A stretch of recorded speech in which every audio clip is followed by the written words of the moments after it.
Hello, Milky Way geeks and nerds. The audio from the Long Beach Comic Con on Conquering Animation will begin in a few moments. It was obtained using one of your primitive Milky Way technologies, so it obviously Okay, isn't as welcome good as it to should be. But the it is good animation enough for you panel. to obtain the knowledge How they to are offering, conquer and you the won't get animation distracted world. by the So we've moving got some great images friends since it's here. only audio. So pay On attention. the far end is Forrest. If you haven't seen his work, his website is Forrest Fire 101 on YouTube. That's with 2 R's on Forrest. And then next we have Taryn. So who here plays World of Warcraft? You've seen his work. It's awesome. And then next up we have Mike. And so Mike has been animating for The Simpsons for 8+ years. Yeah, then he quit.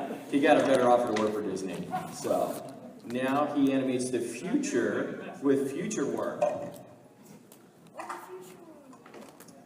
So if you don't have Disney XD, you should get it really quickly.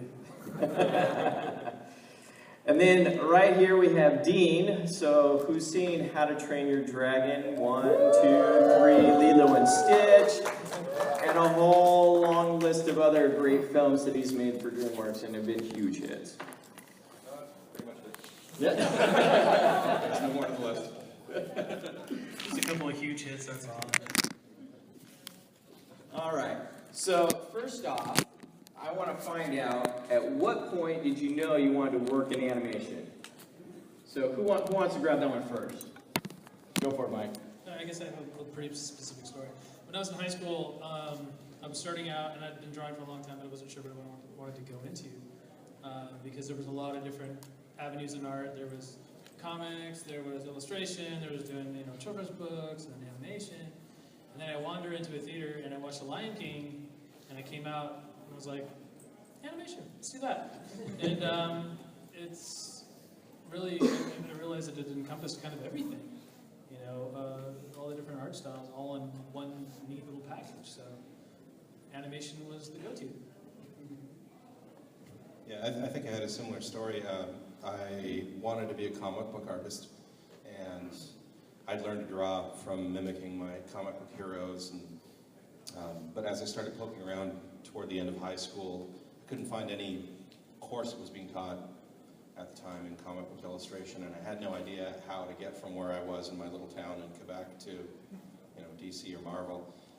But when I did look around, I found a course being taught in animation, and I'd never really considered it. I'd always admired it, but I didn't know much about it. And one summer of that class taught at Sheridan College, I came to the same discovery. It's just everything I love about comic books and art and storytelling wrapped up into one really cool medium.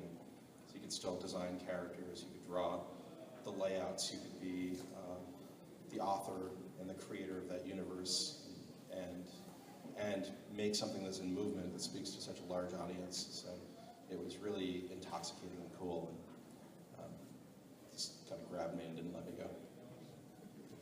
Well, I actually sort of incidentally fell into animation. It was never my intention. I wanted to be a filmmaker since I was very young, and I'd worked on live-action shorts. And then one day came along, it was almost exactly 10 years ago, like in September of 2005, my friend and I would have been working on a World of Warcraft fan fiction story using the game engine. And it ended up exploding, and it won the BlizzCon movie contest, and Blizzard hired me to come and do this for them. So I was like, wait, whoa, okay, I guess I'm doing animation now. And in fact, it's been like an education for me, having come with a more of the filmmaking, editing background. I've had the grace of learning so much about animation from all the talented people who work at Blizzard Entertainment, so it's been wild. Yeah, Mike? Well, I just wanted to agree with Dean and Mike here, and just how animation kind of encompasses everything. I mean, when I was a kid, I used to draw comics. I used to record on tape decks with my friends and do little radio shows and things like that. And I realized at a certain point that doing animation, or doing more specifically Lego animation, was able to, I was kind of able to tell stories that I would never be able to tell otherwise. So, yeah. So how many people in the audience are looking to get into animation? Wow. So Nice. we got a few there. Awesome. It's a pretty good number of you. That's awesome. So you can see that there's kind of a wide field in animation that we have available. So I'm just curious though. How many of you are already in animation and have just come here to see Dean?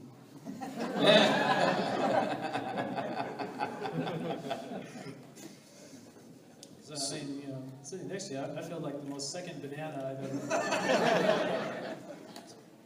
So what's the typical work day for you? Well, I mean, for me, I don't really work. I kind of just like slack off most of the time, honestly.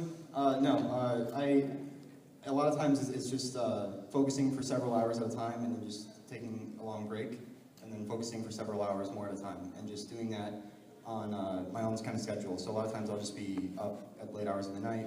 Doesn't really matter. I mean, I don't really count the days, like Sunday, Monday, Tuesday. I've never had an actual job, so it's just like, I don't even think in those kind of terms. So over the last 9 years at Blizzard, I've moved up from associate video editor to cinematic artist to cinematic director now, and went from a team of 2 people to a team now of 16 to 20 varied artists between animation, lighting, rigging, compositing, everything that you can imagine. So a typical day, directing those shorts, we'll be meeting with the creatives from the game teams, working out the stories that they're telling with the gameplay into cinematic moments. Once we have scripts, we'll have meetings with our animators and dailies and kickoffs, and then we'll review work, and then same thing with lighting. And we're just doing 3-minute shorts, maybe 6, 7 at a time. So they're run, fire really quickly, 6-week projects in and out. And I was just reminiscing this, like in those 9 years, I've done like 50 short films. And looking at it back on it, I was like, whoa! I certainly don't remember making that many, but it's been wild. Some memory stuff. No, it depends on the day for me. Like, it depends on what kind of meetings are going on that day, if we have a review or anything like that. I mean, usually it's just get up in the morning, head into work, and either start a new storyboard or resume the one you've been working on. And usually it lasts for a couple of weeks, and then review time happens. And usually if there's a review, I'll probably have to get there a little earlier. But, it's a general storyboarding at Disney TV is a 40-hour work week, although they do have kind of flexibility there, because a lot of artists, we get inspired at different times of day. I mean, like, I, for one, have never been a morning person, and, I'm the kind of person that's like, the sunlight comes out, I'm like, and I go away. So I end up doing, like, better work at night a lot of the time. And you'll find that with schedules really to artists are kind of interesting from person to person. I've often found the 10 a.m. start time at Blizzard to be the greatest perk of working there, starting at 10 in the morning. And being able to wear shorts. With that? A typical day in my life just depends on what stage of production we're at. I spent the last year, for the most part, working on outlines and then writing several drafts of the script for Dragon 3. I think I've just finished that. I got an email yesterday from Steven Spielberg saying that he thought he had no more notes and felt really good about it. So, and Jeffrey Katzenberg kind of shared that sentiment. So there's a back and forth. I'll write something, they'll react to it, they'll come back to me and say, here's our wish list of what would be in and what you can change, and then I go away and write again. But when I'm left to my own devices, I'm terrible. Like, I'm such a procrastinator, and if I have 3 weeks to write something, I end up writing it the 2 days before it's due, crying and panicked. And Chris Sanders is exactly the same, by the way. So that's why we work so well together, because we'll spend all of our days on eBay and goofing around, and then finally cry and panic when we have to do it. Whereas Chris Williams, who I shared, we were kind of across the wall in different cubicles back on Mulan. I always felt really bad about myself because, by the way, he's the director, co-director of Big Hero 6 and Bolt, and really accomplished and amazing storyboard artist and now director. And he would get to work at 9, he would go get a glass of orange juice, and then he would just start working. And I would periodically drop in, like, to chat and goof around and hang out. And he would just progressively make me feel more and more guilty and bad about myself because he was actually productive and earning his paycheck, and I was a goof. But anyway, he claims that that's my process, and at the end of the day, we still end up producing, the same stuff. So whichever way you creatively approach it, I suppose there's value to. But now it's getting fun for us because we're starting to build our team. So we have storyboard artists and our production designer, Pierre-Olivier Vincent, is starting to create new sets and new worlds, and Nico Marley is designing new characters, and so it's getting really exciting. There's only about 10 of us on the show right now, but it's going to grow into about 350 to 400 people eventually. So now I get to work with people all day long, and it's a lot more fun. All right, who would like to see some of their work? All right, let's cue it up.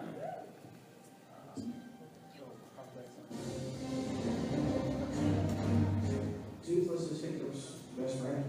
This is, not to take away from any humans in his life, but they have a symbiotic relationship. They need each other. They're both kind of odd birds, outcasts, and they both had some work done. So, there's no hiccup without Toothless. They know each other better, but they're still discovering things about each other. And I think if anything, the story at the heart of it is how Toothless and Hiccup discover even more about each other over the course of this new journey that they take together. You will never hold on to those dragons, you hear me? Drogo's coming for them all! Well, one of the great challenges, and probably one of the scenes I'm most proud of in the film, is the scene where Toothless is forced to blast at Hiccup, and instead Stoic dives in the way to take the blast. And the most interesting story to tell is how you take these two best friends and then have them nudged apart, and not only separated, but turned into enemies, so that when they overcome that, they actually are stronger than ever. And it gives us some real drama. And for that reason, I love it, because it is very much the heartbeat of this whole grand story we're telling in 3 installments. Had to be very, very carefully arranged so that the audience could forgive Toothless, could understand that Toothless had really no part in doing this, that he was being controlled remotely. So, my gut tells me that it's the right thing for the movie.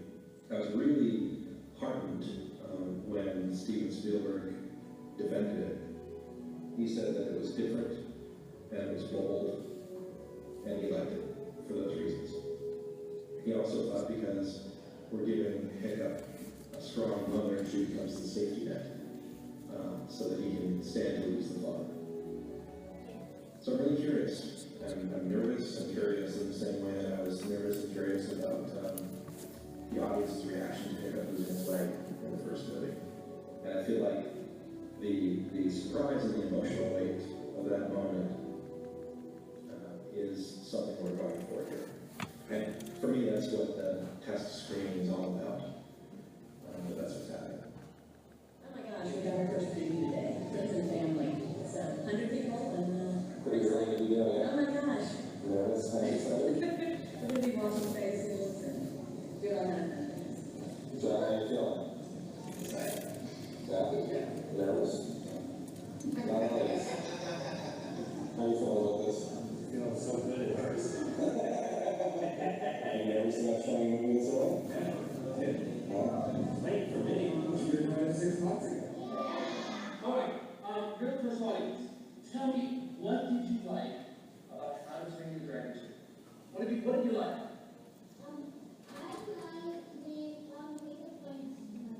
Oh, you did? How many of you guys showed hands like when Hiccup finds his mother? Oh, wow. Every day I heard the dad say it first. So emotional relationships are working. They're starting to become things that I'm invested in. So therefore, from a few months ago, she didn't really buy the connection with her son. And now she actually is investing in those relationships and that movie in a way that I think is satisfying. Okay, I don't know from parents, what do you guys like about the movie? Yeah. They had a really good story, really good mix of balance and action and emotion and surprising with. It's a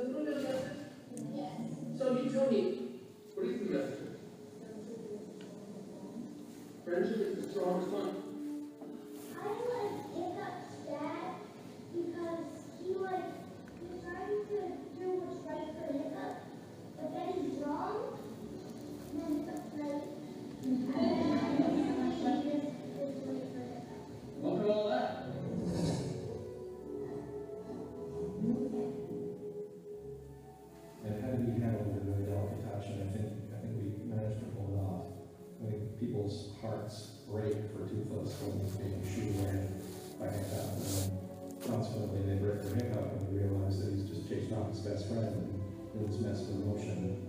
So I think you're just waiting for these two to get back together. So I'm really proud of that. A little reverse context. Chris Sanders and I have been kind of carrying around video cameras throughout production since we started on Lilo and Stitch, and so we've made a habit of putting together these little making of documentaries that we include with the DVD releases and the Blu-ray releases of the films. This is a clip from the one that came out with How to Train Your Dragon 2, and if you're curious, you know, just authentic, sort of honest, behind the scenes, nothing recreated.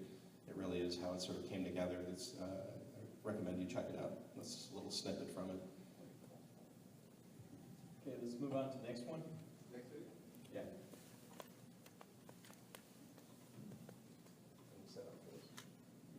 Well, Which one is it? Is it Forrest, Mike, or Taryn?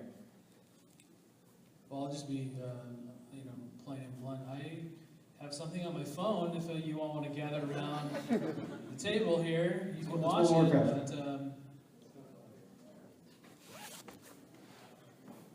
I think I'll just let these other guys do it. Can you just like hum us the music that would be going? The temp audio. Yeah. I usually have to do the temp VO with the orc, so you'll blow my voice out trying to do different scratch tracks. You got to do it now. Now that we know you do. The Iron Horde will prevail. All that jazz. There's a processor I put on it in Premiere. It's called Terror 2 Orc. And it works really well. You should make an app out of that. like the T-Pain one. But this really was just a context piece put together for the announcement of our new expansion in Germany a month ago, and it was a supercut of all the cutscenes we had made for the Warlords of Draenor expansion. We had about six and a half cutscenes plus a couple trailers that had come out with patch content over the subsequent year, and we were tracking the story of the 7 Warlords of Draenor and Gul'dan, the evil orc, as he was working to supplant and take over everyone.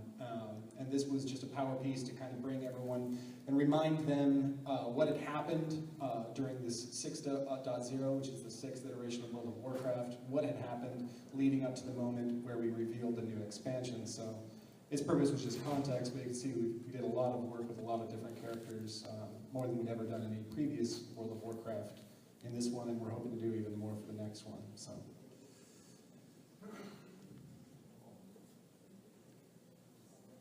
Who liked that? Because I did. Big blue goat lady. Yeah, I thought it was pretty awesome myself. Cool.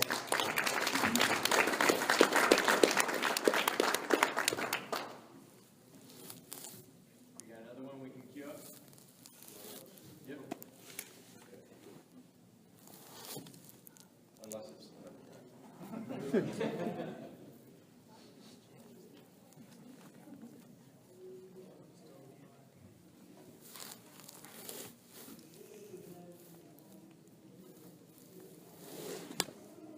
Pass the water, Mike. Thank you.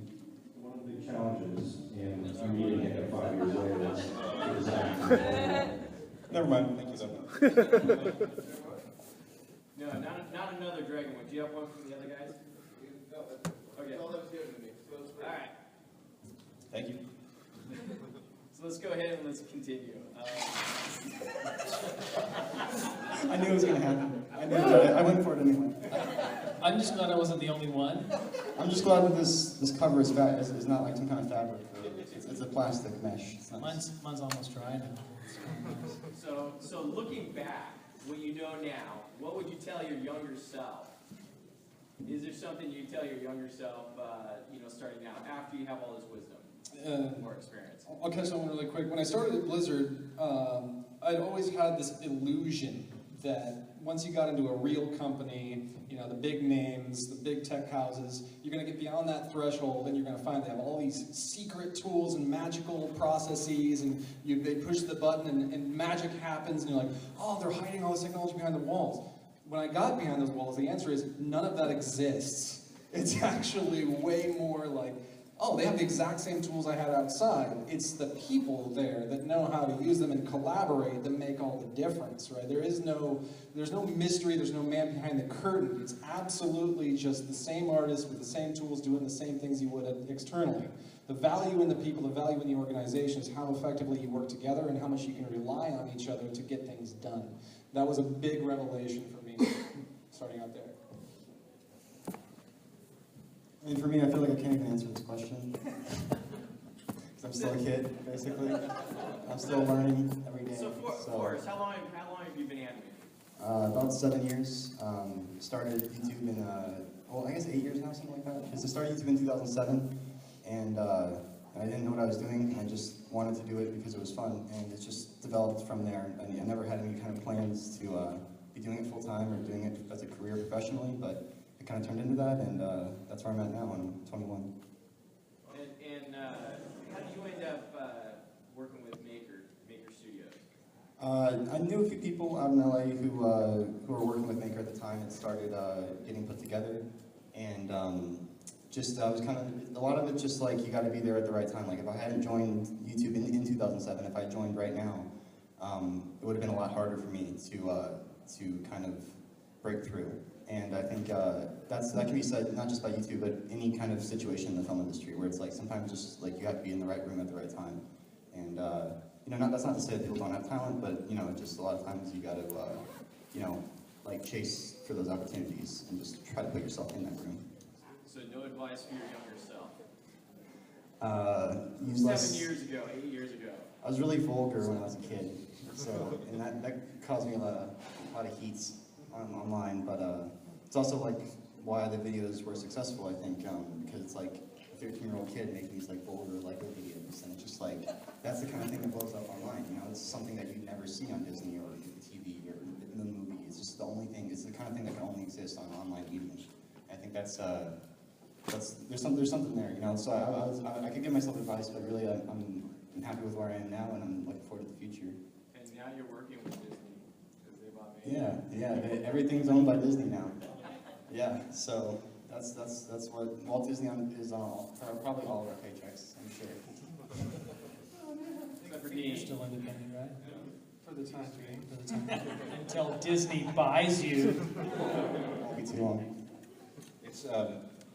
It's a good bit of advice, though. I think I learned it the hard way, and I think a lot of people do, that opportunity is not going to come to you, and you have to develop a thick skin. You just have to be really resilient about putting yourself out there, approaching people, you know, either in person or online, and inquiring, and kind of talking yourself up, letting people know what you want to do and what you're doing to kind of prepare yourself to be a candidate for that. You know, whether you're going to school, how you're advancing yourself and making that a possibility, not just sort of putting it out there that, hey, I'd really love to do what you do, but to know that person is actually actively pursuing it, you know, in their studies or through kind of you know, mentorship. But I found time and again, my first approach was usually a closed door, and you know, kind of picking yourself up and trying to regain your confidence and going forward again and maybe changing your approach slightly. For me, it was like constantly changing my portfolio to suit what I thought was better suited to. Like Disney, I got rejected the first couple of times, but when I did get in, it was a portfolio that was entirely my own material, based on a story I'd written and fully developed with character designs and layouts and backgrounds and storyboarded sequences. And I really wanted them to know that I was a filmmaker and that I wasn't just a, you know, you could consider me as an assistant animator or, you know, as a junior layout artist, that I wanted to be attractive in a bigger way. And throughout my career, I've found opportunities just by kind of knocking on doors and reaching out and meeting people that would not have noticed me otherwise. I think it's a really good bit of advice. Thanks, Steve. I think for me, after the shock of meeting my future self, we would undergo an 80s style training montage with a really cool soundtrack, and then I would feel feel my future self gaining much more power. And but in all seriousness, I think that the best advice that I probably could give myself is you have to go where the animation happens. You know, I always meet people at different cons and stuff, and they're like, "Hi, I live in the middle of Mississippi, and I want to make animation." I was like, "Great! I want to make animation for Disney. Move to California." You know, I was lucky enough to grow up in Southern California, but I mean, and now they have a lot more stuff, like, you know, different shows, different things. And but if you want to make animation, first of all, make animation. But if you want to make animation professionally, you got to go where it's happening. Like, you have to get involved in that scene and meet people and network. And I think that is like some of the best advice that I could have given myself. Unless, of course, you're playing with Legos in the middle of the night. Awesome. One slight counterpoint to the networking thing, though. Just a bit of cautionary advice. When I started at Disney, there were a bunch of people that were fresh hires from CalArts, and they dumped a lot of money on their educations, and they came in with a little bit of an entitled attitude, and they spent a lot of time in hallways just sort of chatting it up and talking to veteran animators and story people and designers, while there was a smaller group of us that kind of kept our heads down and worked really hard because we thought, my God, you know, we finally made it into the Disney studio, like we have to impress, and we're the tiniest fish in the biggest pond now.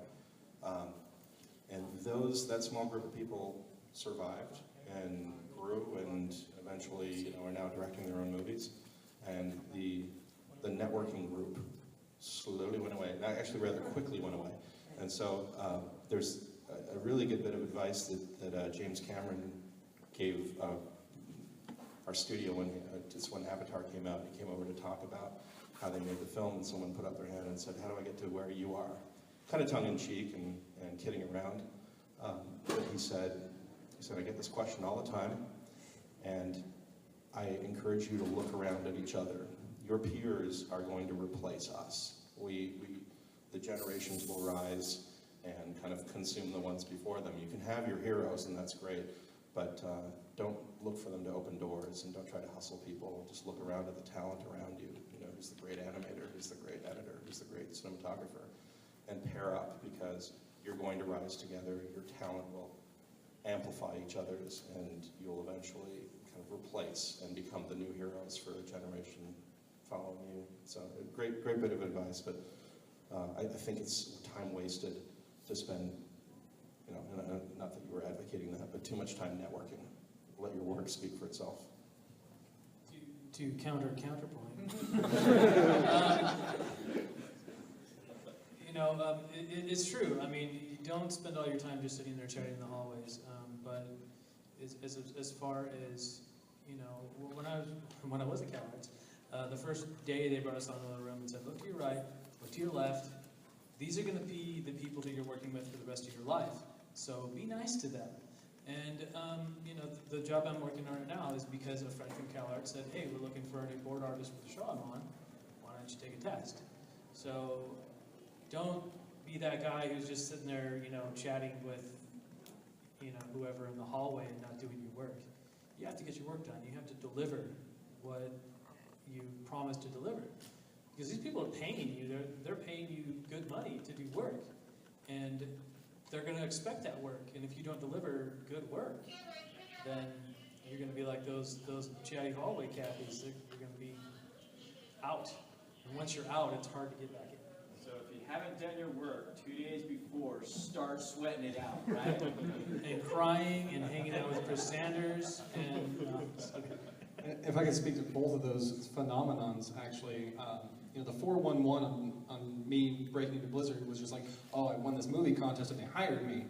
That's the egregiously truncated version of that, right? The reality was, it won a contest, And if I had not done anything after that, I would have not started a career, right? I actually had to fly down to the BlizzCon event. I found all the people on the World of Warcraft team. I met their lead producer, I met their video editor, I chatted up all of them, I got FaceTime with them.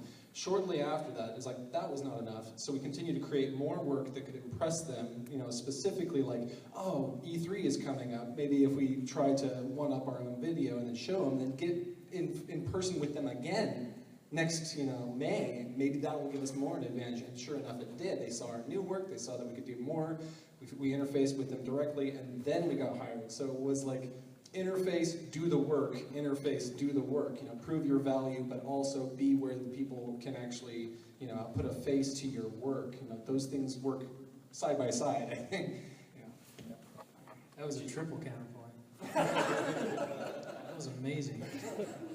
And the beauty is, this all leads into the next question, which is school, talent, personalities, connections, what really matters and why. So we already started to cover that. Is it important to go to school? Is it important to have a connection? Does your personality matter?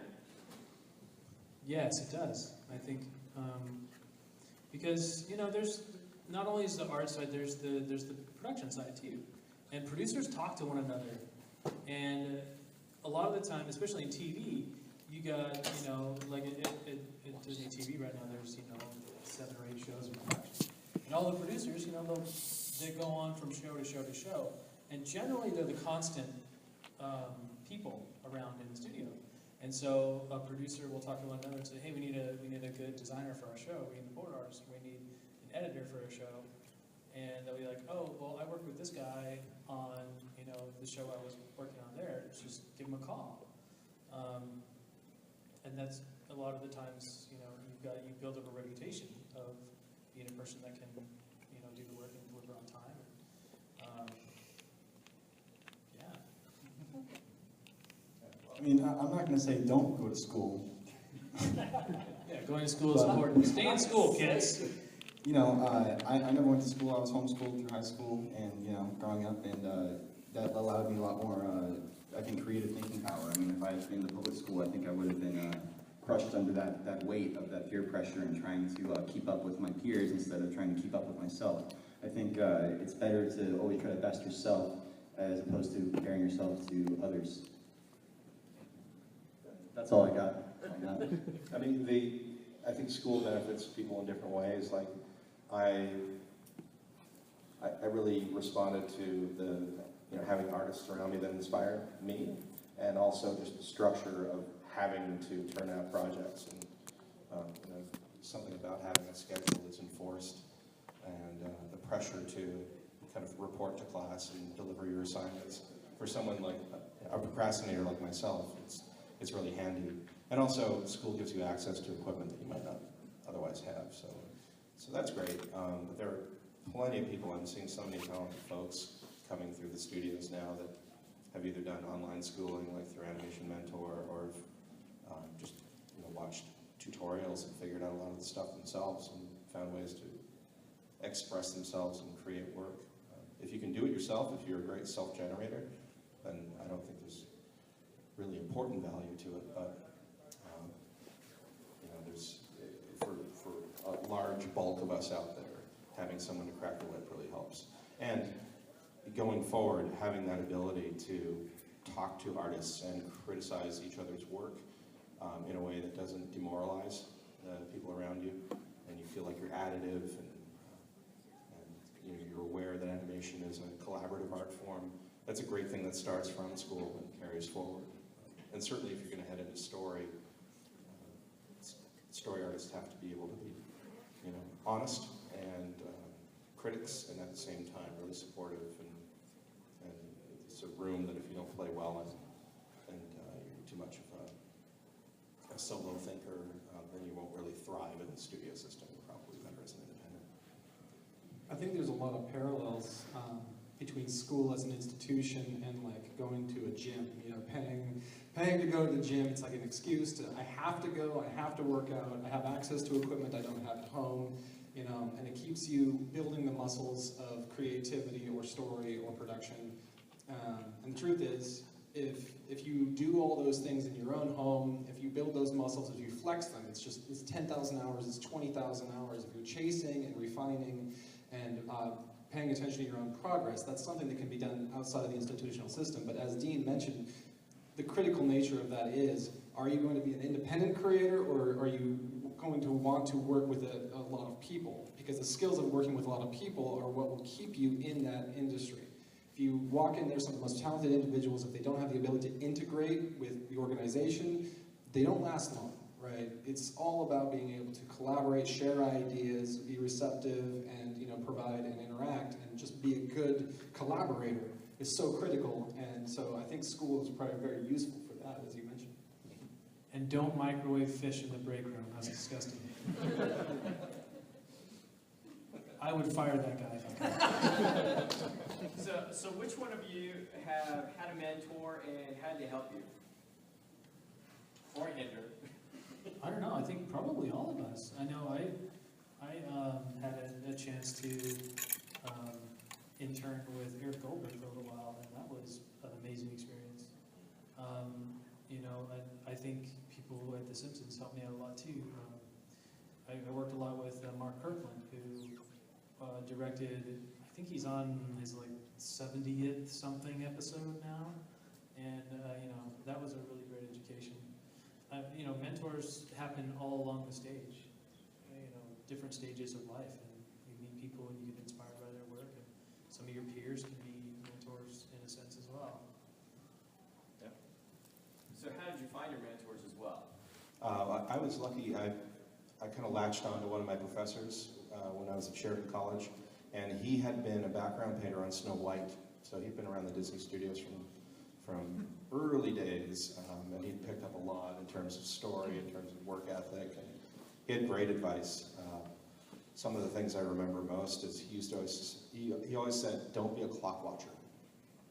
Most important thing, leaving this program and heading into the workforce, don't look at the clock, don't wait for 6 p.m. so you can go home. Be the kind of guy who's going to over-deliver in the beginning, because he said there are always waves of hires and layoffs in our industry. It's been that way since the start. It'll keep going that way. And your goal is to be the guy they can't afford to fire. So if they can only hold on to 5 people, be one of those 5. And you're going to do that by impressing, by putting the hours in and bettering yourself. So that was a great bit of advice. And then also, artistically, he used to always say, if it reads as a postage stamp, it'll read as a billboard. Which is such a cool way of looking at art in general, whether it's illustration, animation, filmmaking, music, writing. Look for the big, bold statement. And then, decorate on top of that. But I think the strong, dynamic statement is the most important. And then when I joined the Disney studio, I also met somebody who was there in the 30s, a guy named Joe Grant, and he was just down the hall from me. He was a legendary story man. He designed The Witch and Snow White, Jiminy Cricket and Pinocchio. Lady and the Tramp was about his dog. Disney would come over on the weekends and they kind of came up with this story. He was the head story guy in Dumbo. And his influence on me was pretty profound because he kept saying, don't let the studio put you in a box.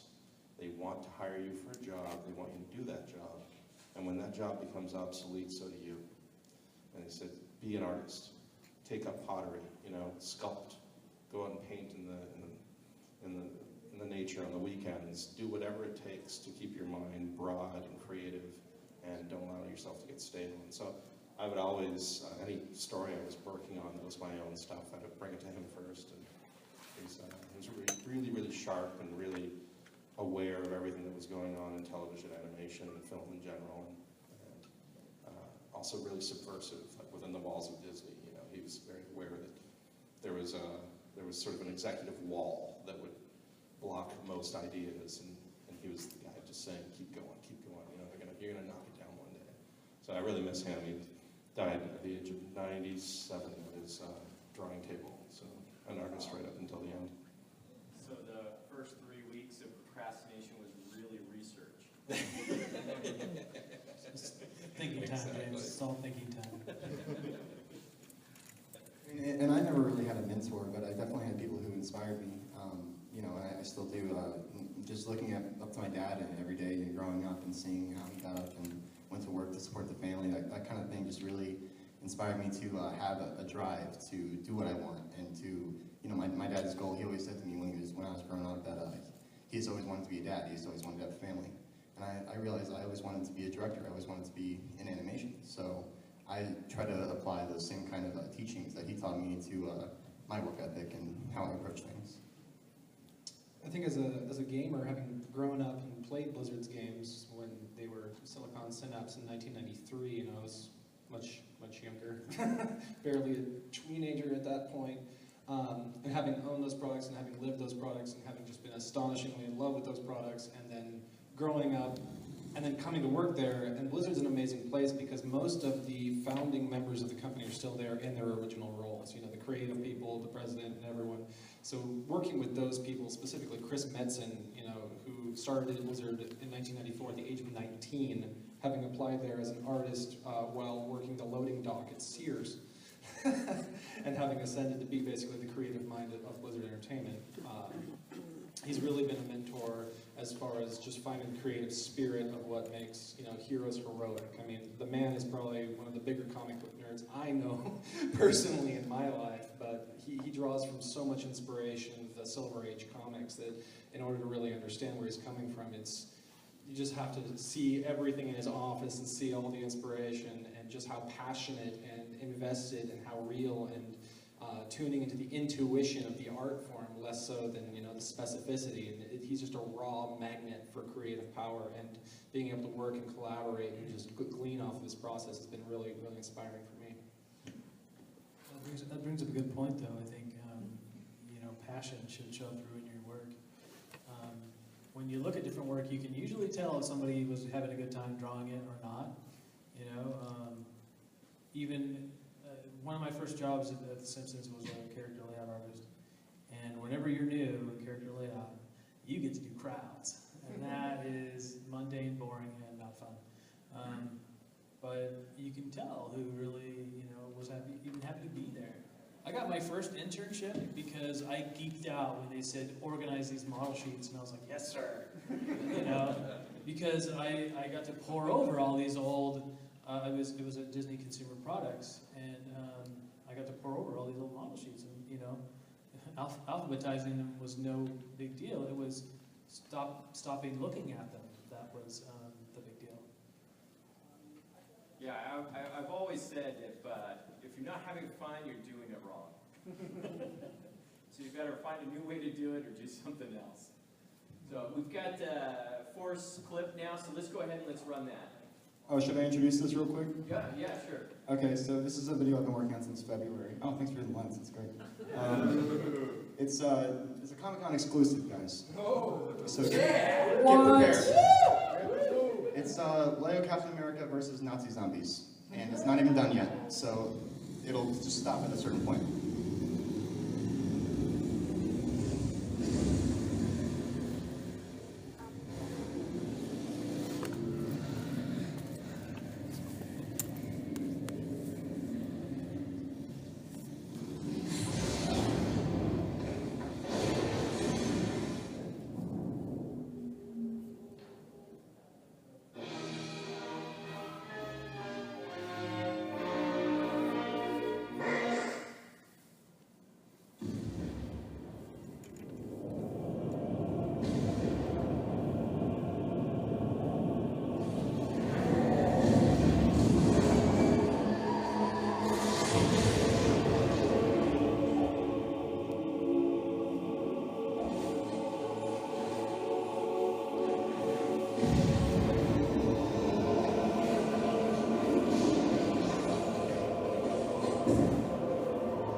right, that's it.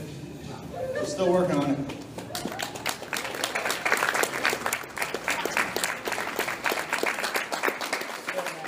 Thanks, guys. No Legos were harmed in the making of that. A lot actually were. Each Nazi zombie is $20, so just put that into perspective for you guys. The hands, each hand is $2 because they're gray hands. Those Lego hands, you know, they only come in those gray Lego hands. They only come in a few sets. So each set of hands is $4. And then I have a friend who makes them custom, and he's giving me a good price, but it's everyone in Destroy I have to pay for it. So yeah, but it's hopefully it'll come out in Halloween, and the channel's Forest Fire 101 if anyone's interested. So thanks for watching, guys. I don't think I ever need to watch anything ever again. that was awesome. Thank you. All right, so here comes the next thing after seeing how awesome that was. Any foolish mistakes that you've made, and how did you recover, or are you just perfect? Good question. I think Mike's got this. Okay, so I'll cue this up. So foolish mistake I made is after I had graduated from USC Film School, had worked on some productions, had interviewed for the assistant to Fox Family Film, and it came down to 2 of us. And my colleague who I worked with got the job.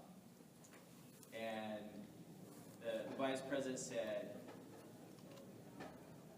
really sorry, but let me sponsor you in the Directors Guild. And I never followed up. Brutal. Talk about a foolish Ouch. mistake. So, went on a different track, but I am where I am today, and like the track that I made, but it was a foolish mistake at the time, and very naive, so. I think I hear a violin somewhere playing, and it makes me sad that story happened. I don't know, like foolish mistakes. Everybody makes foolish mistakes. One time, I got in the doghouse with David Silverman a little bit because he was really, really, really excited. And David is a super passionate guy, and he is really cool. But I hadn't caught the vision of what he was showing me quite yet. It was the Maggie short that released in front of, I think it was Ice Age 2 or something like that. And he's like, "Don't you love it?" And I said, "I like it." And he gave me this look like, basically it was like, "Get out of my sight before I deck you in the face." But, you know, that I shouldn't have said that. But, you know, we all do things that we maybe look like a mistake at the time, or maybe it wasn't. You never know. Like, sometimes things that you consider to be mistakes could actually work out in your favor quite often. So, I don't know. Nobody can avoid all the pitfalls that you fall into. You just have to figure out how to climb out. Yeah, I think it's more about just understanding those mistakes and like learning from them. Like that really, like why they're valuable in making those mistakes in the first place. Because if you try and never make mistakes, then you're just gonna end up failing pretty much. Because like you have to accept that like there's gonna be times when things don't seem too bright, but it's about how you handle the situations that really counts and matters.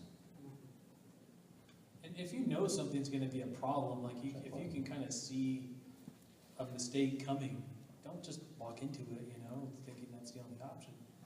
I mean, you know, like if I was to walk into a mistake, I wouldn't surround Forest with zombies, obviously. That would be a mistake. But I mean, try not to make them if you can. But I don't know.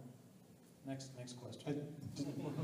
It's not all that interesting, but in 1999, when digital video was brand new, I had an hour-long film I had cut as a senior in high school, and we were just at the end. We'd run off a couple versions on tape already, but I opened the project, and I thought I had opened it, but I had actually clicked Save As, and stopped the project with an empty project, and 3 months of editing was annihilated with no backup. And I actually just curled over and I fell off my chair, and I think I was in a fetal position for about half an hour. We had to go back and rebuild it from the tape edit, but it was just like, oh, so back up your work. That's great advice. I think that scene made it into Halt and Catch Fire.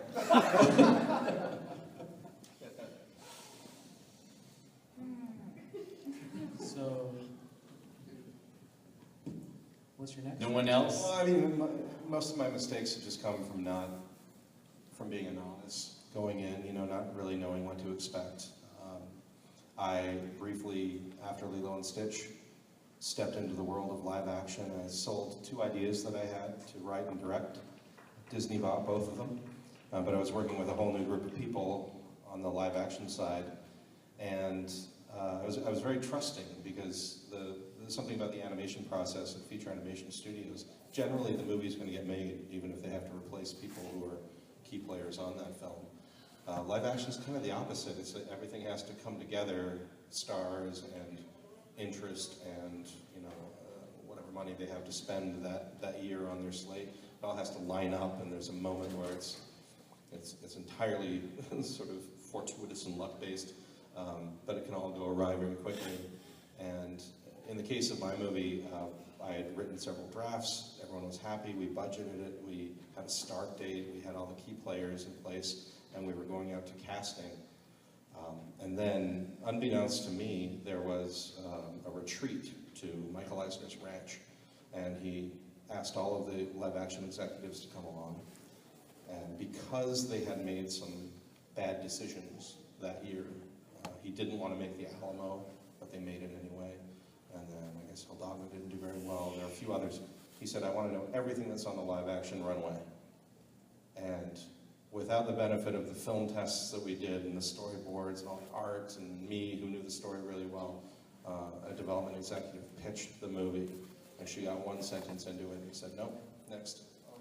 And, you know, years were literally sort of collapsed.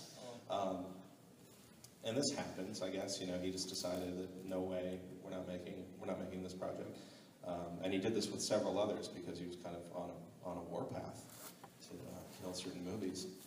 When I heard about it, I went to the president of production and I said, you know, I've pitched to Eisner many times, like, he's very visual, he responds to visuals. Let me get him in a room, let me show him what he's saying no to, because I think I can really show him the charm of this thing. And she said, no, he's on the warpath, let's just sit quiet and, you know, let it blow by. And a couple months later, you know, we'll talk about doing a rewrite and make it a little bit less expensive and reapproach the issue. And that was my mistake. I didn't fight hard enough, and my producers that were assigned to me did not fight hard enough. So months went by, the thing went into a downward spiral, and was just kind of forgotten about eventually. Dick Cook was the chairman of Disney at the time. I made an appointment, I went to go speak with him, and I just said, what happened? Like, for a moment, everyone was smiling, and they thought this was the greatest thing, and they were so behind it. He himself had been a big champion of it, and he just said, you know, there was someone put the foot down and said we were spending too much and losing too much, and that was the moment where you guys had to fight for it, and you didn't. And so, you know, hindsight. But I think you do have to go through experiences like that. You have to make the wrong choice in order to know and never to make that choice again. And that's okay. You know, I hope to resurrect that movie one day and make it even better than it would have been then. So. I want to see that movie. So that leads right into the next thing. What have you always wanted to do but haven't?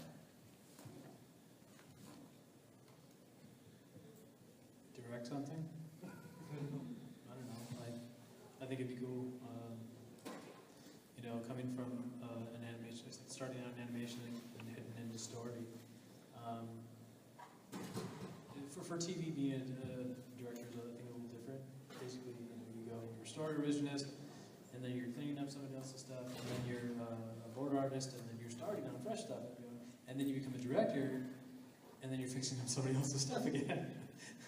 So it's kind of like a full circle thing. But you know, doing my own projects, like, honestly, I would love to do a Kickstarter that would fund me for a year, and I could just go off and do my own thing. But obviously that's kind of a pipe dream, but you know, working on my own projects would be fantastic. You know, I absolutely love working at Blizzard, being such a game nerd, and I love their properties, and I love World of Warcraft, but I have really been like one-track World of Warcraft short director for several years now. And we have some other IPs coming out, and I don't really think much about, oh, I want to leave Blizzard and I want to go to, nope, doesn't even cross my mind. But there are other things within it, that, like the new Overwatch series we're creating, which we had a trailer last year that was directed by my boss, Jeff Chamberlain, which did a spectacular job. And clearly it's a fun superhero, you know, it's kind of Blizzard's own, you know, comic universe set in kind of a near future Earth, and it looks like a lot of fun. I would love to have the opportunity to make some pieces within that world, but just gonna keep on making the World of Warcraft for now. I could have sworn you were going to say Smurfs 3.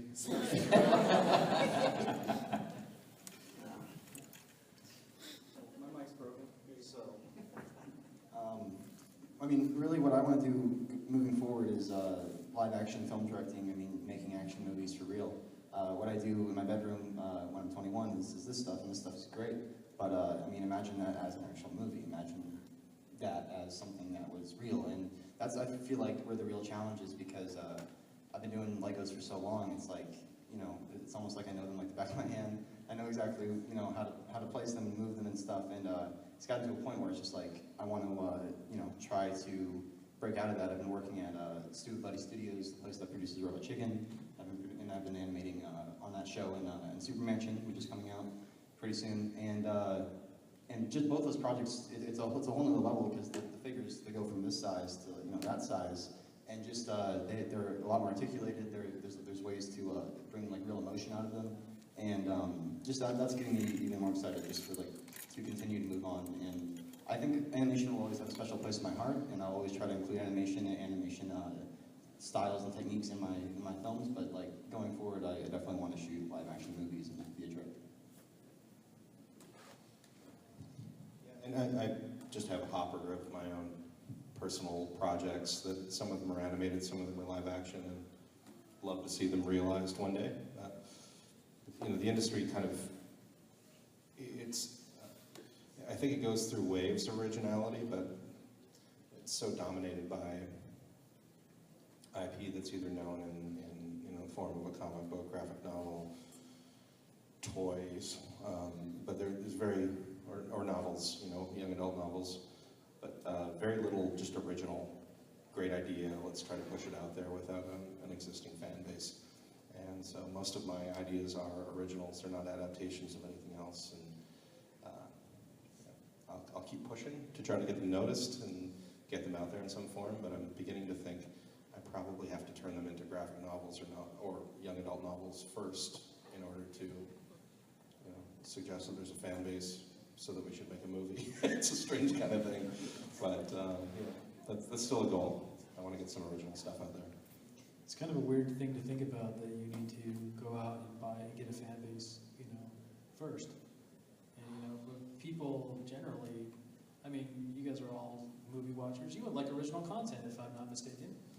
And then you have an executive who just, you know, he's terrified of everything, so they don't make it because it's going to cost somebody money and somebody's going to get mad at them if they say yes.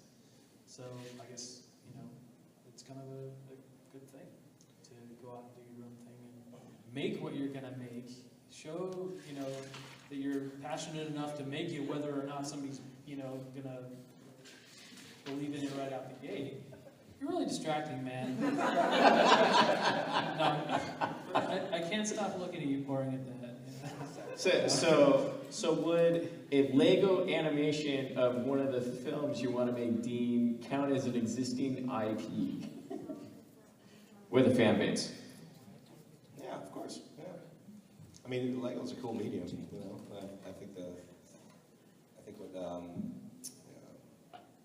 Miller and Lord have done with the Lego movie was just such a clever use of the medium, and they were so afraid of making a television commercial, you know, like a big television commercial for the toys, that they kind of kept them honest and really inventive and funny, and so I like, you know, I like keeping all of the mediums alive. I'd love to do another hand-drawn animated movie at one point. And I'm very curious about stop motion. I've never actually been involved intimately with it. And, but I'm also as curious about live action. Hopefully the toolbox just keeps expanding. We don't have to say goodbye to any of the mediums in the process. All right, so we're at the end here. Are there any burning questions in the audience? All right, right up here front. I remember early you were talking about outlining, and as someone that's working on, you know, early development in his own projects, like quite a few of them, what would your best approach to constructing a well thought out outline be? Like, what's your process for outlining a story?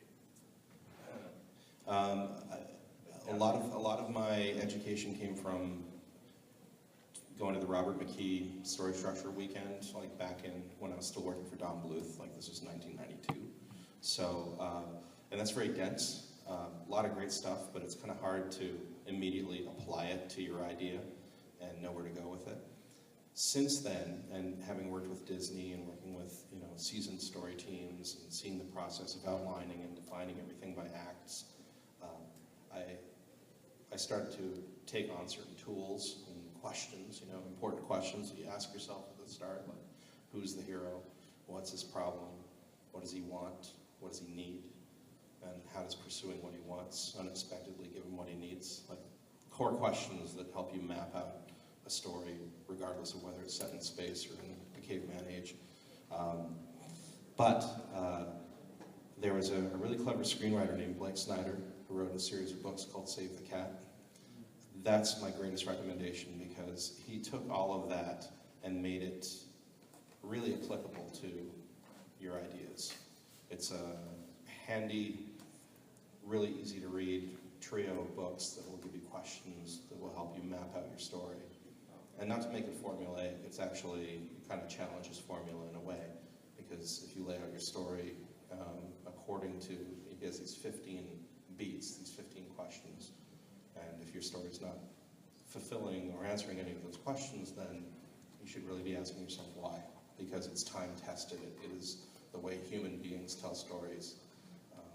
And so if you're deviating from that, which is, you know, welcome and people do it, know why you're doing it, you know. So I think those 3 books, it's probably the best kind of solid, fundamental explanation of story and the mechanics behind it. All right, we had one in the back here. Yeah.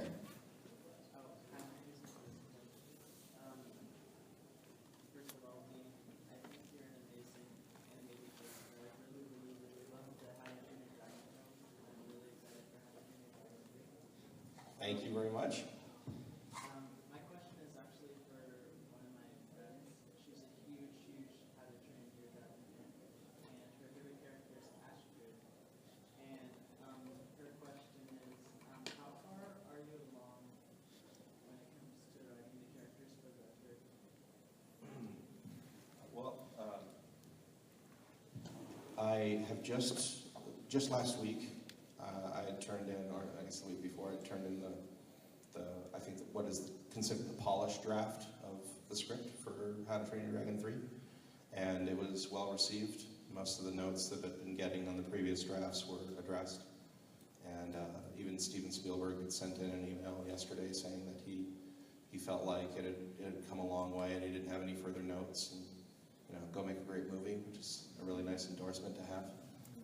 So the characters and their interplay is going to be different from the other 2 movies.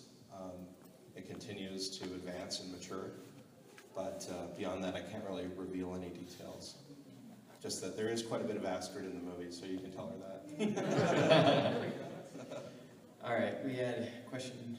Yeah. I'm going to record this because it's for my son that couldn't be here. He's 18 years old. He's gifted, you know, artist. You were saying to move closer to kind of pursue your dream. What are for the whole panel actually, what else can you guys recommend as far as to make that happen? Because this has been his dream since he could hold a pencil, you know, but I mean, what, you know, as a father, I want to take care of him, so, you know, what can I do to make it happen for him? What's his name? James. James. All right, James. One of the things you can do is just make a lot of art, cartoons. Just keep making it and put it out there. Let people see it. I mean, you know, some of the best artists in the world are out there, but if nobody ever sees their work, then how are they ever going to really go and do what they want to do? So put your work in front of people. You know, your father gave you a wonderful endorsement, so don't let him down, I guess. And remember, mentors. Find mentors. They're out there. Find somebody who's further along than you and ask them for help.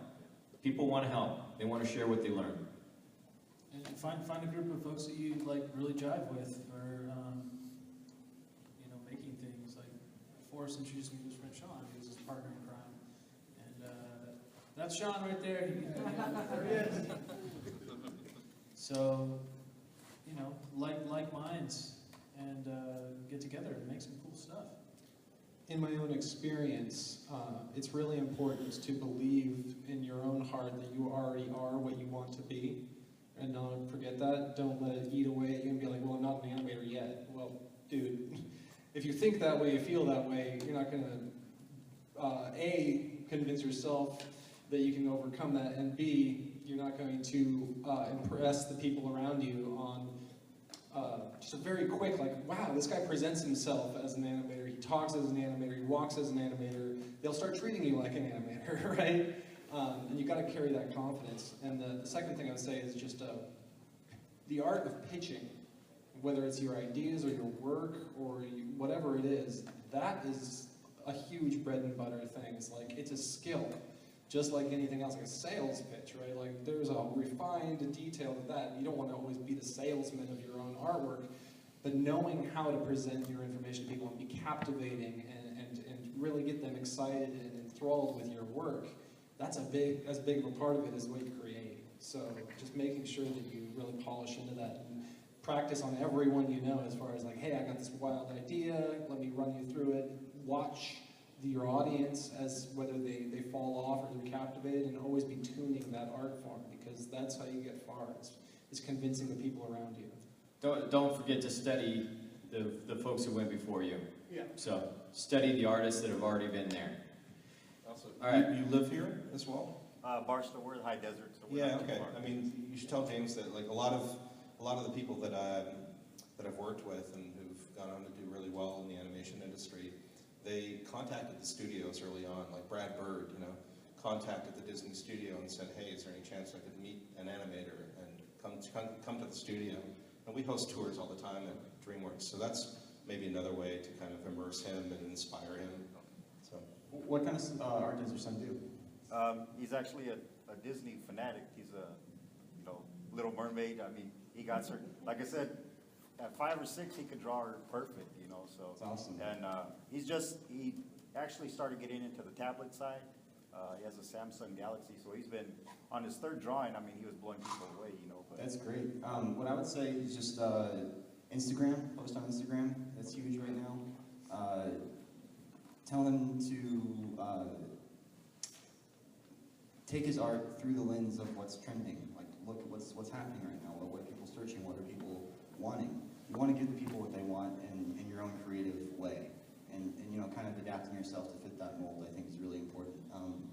You know, what they're saying about marketing is really important. It's just like, you got to be an artist, you got to be one half artist, one half marketer. You got to think about how people are going to receive your art and why they're receiving it. And just the goal is to share it, because you know, the more people, the more eyes on it, the more chance that one of them is going to be someone who can give you a job. Thank you, guys. All right, Dean's got to get going. He's got a prior commitment here. I have to be at a wedding, which starts now. All right, so if everybody can give a round of applause.